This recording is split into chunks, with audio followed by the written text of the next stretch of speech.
warahmatullahi wabarakatuh. Dirgahayu RI yang ke-71. Pertama, saya ingin mengatakan bahwa kemerdekaan kita sudah 71 tahun kita melewati.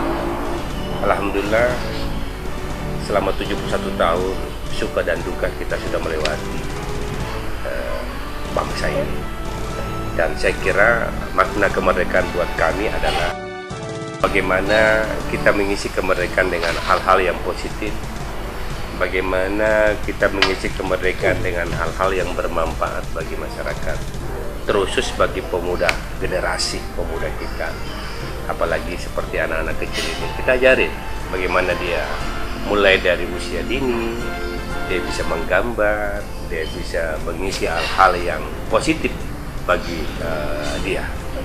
Oleh karena itu kami menghadapkan agar masyarakat ini, kita semua bagaimana mengisi kemerdekaan dengan hal-hal yang bermanfaat dan berpositif bagi bangsa dan negara ini.